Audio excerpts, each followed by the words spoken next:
Okay, so in this video, I'm going to go through problem 24 in chapter 4. And what I thought I would do is normally I just show you the shell, but this time I thought I would show you the entire problem already set up and then try to explain, or how did I get to all these things. So first I want you to know that these are, all of these are choice variables, right? But there are only parameters on the first four. Because the idea is you want to maximize, maximize the cash value for the firm at the end of the 4 periods. So here's how much I'm going to put into X1. Here's how much I'm going to put into X2. Here's how much I would save, or how much is in savings at the end of the 4th period. And then here's how much I would have borrowed at the end of the 4th period, okay? Now the reason I say that is because my objective function, despite the fact that I have all of these choice variables, my objective function is just these first 4 times the parameters, all right? So I hope that makes sense, because I do need to choose how much to save in period 1, how much to save in period 2, period 3, how much to borrow in those periods. So those are still part of my choice variables, right?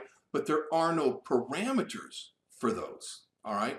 And then of course my objective function is just what's left, because I'm trying to maximize my cash at the end of the 4 periods.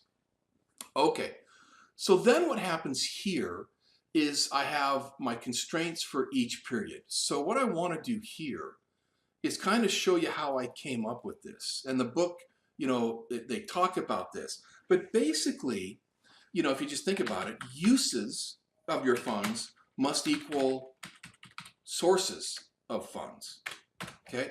So in period 1, my uses would be, say, the 1,000 times X1 plus 800 times X2, right? And then plus whatever savings I'm going to have, right? And then that has to equal my sources. Well, if you look at the book, I start off with $1,500, but I can also borrow money, right? And so what I do here is I move L1 to this other side, right? So here I have minus L1, and then I have to get rid of it on the right-hand side.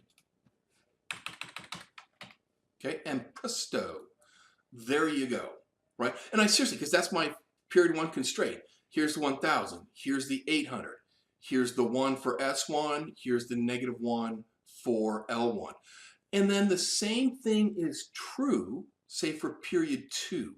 So in period 2, I've got $800 for X1. And then uses, I have 500 for X2. Okay, but now check this out. Now, so here's, you see like this 1.1 and stuff like this. So I still have S1, but now bear with me. This actually becomes S2, right? And then uses plus the 1.18 times L1, right? Because I have to pay that, my interest, right? And the interest is 18%. So the interest on the loan, if I borrowed anything in period 1, the interest is going to be 18%. And then I got to pay back the loan. That's why I have 1.18. So here are going to be my uses, right? And then my sources. Now in this case, I start off with $400. Right? But notice that I also get 1.1 times S1, right? Because if I put anything to savings in period 1, then I get that money back plus interest in period 2. So I get the 1.1 S1, and then of course I get minus whatever I borrow, L2, whatever I borrow in period 2. So again, if I move the 1.1 S1 and the L2 to the other side, I get, I'll try to put the S's together, right? So I'm going to get minus 1.1 S1 plus the 1.182 plus the L2. I think I got that wrong. I'm going to put this in, I did, minus L2. Sorry, I put this in, that's not a plus. I'm sorry, that is a plus, it's not a negative. So my apologies, just to be clear, this is a plus L2 because that's money that I'm borrowing. So when I move it over, I get the negative. Sorry about that. So I'll get rid of these because I moved them over. And here is my constraint for period 2. Here's the 800, here's the 500, here's the negative 1.1 on S1, here's the 1 on S2, here's the 1.18 on L1, and then here's the negative 1 on L2, and of course that has to equal 400. And then what you do is you just do the same thing for period 3 and period 4. Now the reason in period 4 these become negative is because in period 4 you actually get that money back. So those become sources, right? So in period 4, you're going to have like a 200x1 on the right-hand side of the equation, plus 300x2 on the right-hand side. And then when you move those over to the left-hand side, that's how you get the negative 200 and 300, all right? And then these next constraints, these are just what the book gives you, right? You can only borrow up to $200 every period. So, I got, L4 has got to be less than, oh, these are wrong.